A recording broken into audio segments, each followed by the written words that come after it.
Père, ozotombola mwana mapeka na ye. Soki mwana atombomi na mapeka, masina mapeka, akoya mulai koleka papa na ye. Akomona mosika koleka papa na ye. Lelo nazopesa likambo likoyebisa yo. Pamwama, kende liboso, kende sala makambo koleka papa na yo. Onyoso kobanda kosala, ekoleka o ngai na sali. Ata papa na yo na nzoto, na bebi ozosala makambo minene. Ndenge nazoba mayebanda mosali bana vi na yo. Soki abandi na lopango moko na lobi banda na droit. Bien-aimé ozobanda ozokende liboso. Ye asuka na moto yo ozobanda wana ozokende na mituka. Yo ozosala makambo minene na vi na yo. Quelle onction qui est sur moi produit ces grandes choses dans ta vie. Est-ce que tu peux dire en tout cas amen? Amen. Bien-aimé, il y a des choses que nous devons comprendre réellement. Pour comprendre qu'il y a des choses qui peuvent s'opérer. La grâce ne dépend pas seulement d'elle-même, mais dépend aussi de l'onction.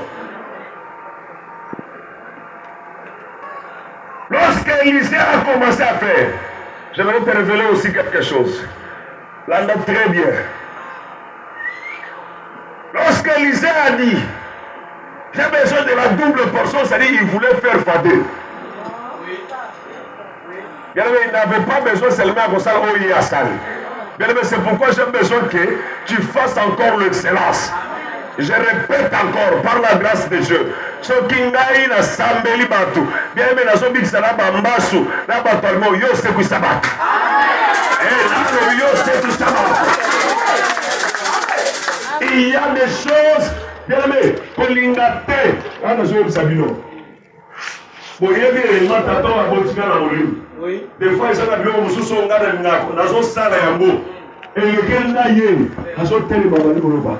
Pasteur, ton cas là que tu m'as dit, oh, il y a des singawana. Na yawana na reni, ma prophète, na pesi kombo na yo. Na moni ba yebi yote. Mais ma prophète, wana babandi ko sakola basolo ba ko salamoyi, ako salamoyi, ako salamoyi, ako salamoyi. Mais na tikeli ko yebisa ni kombo, ni makambo sali, ni boboyi. C'est pourquoi garde ce qui est en toi.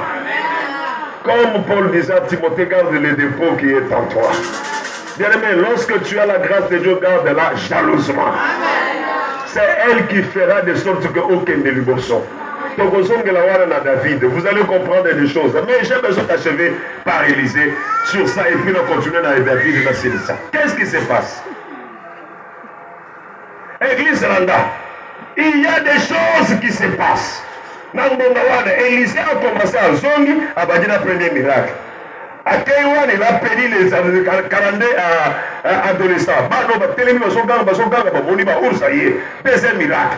À Yewana, voici à Sakina Nyongo, serviteur d'ailleurs, à Yewana, multiplication et Mafuta. Troisième, à Yewana, Yewana, Bachela Katia, et Passola Katia Mai, Azal.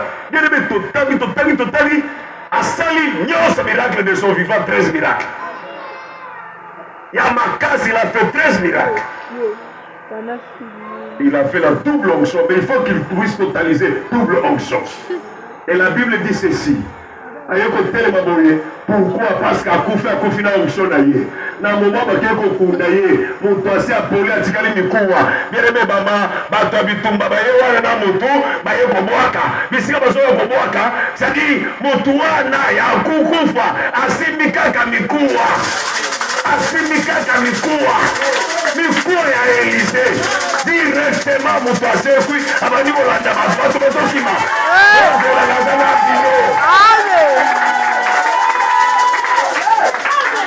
Pour accomplir la double portion. Il a fait ses 14 bien aimé. Il a dit malgré qu'assez accueilli, Dieu reste Dieu. Moi j'ai besoin de te dire, si Dieu a dit quelque chose, je te dis un prophète peut se tromper. Ma PC l'isakoli que j'arrête à télé, j'arrête, oh j'arrête la bande à côté. Quand mon vision peut-être j'arrête à Mounel. Et toi Mounel ou Moni et ça j'arrête oh yazo comme Mounel et l'autre. Peut-être tu peux te tromper à cause de la parole. Mais j'ai besoin de te dire, la prophétie ne peut pas se tromper. La prophétie ne trompe pas. L'homme peut se tromper, il dit tâtonner, à l'obi boy tout ça. Bien aimé pour te dire qu'Élisée, il a accompli tout.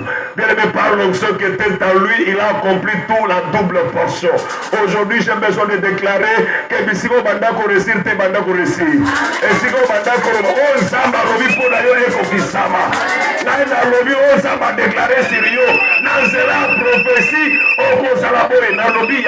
nyonso yamba yango lelo alobi ekokisama kobanda lelo sala mikamo kobanda lelo pombomo kobanda lelo.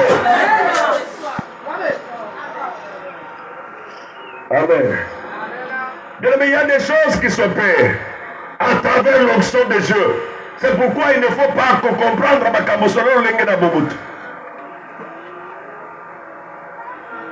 tu peux avoir très bien la connaissance, mais sans l'onction et le côté. Tu peux connaître toute la Bible, verset par verset. Le problème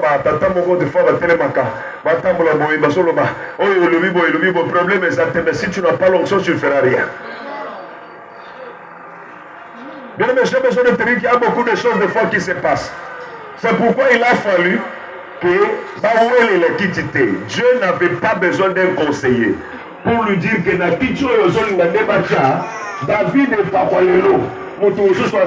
Dieu n'a pas besoin de ton information. Mais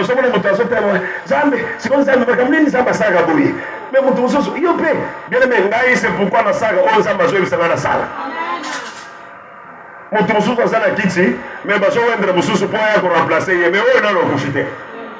Dieu savait déjà, il a rejeté.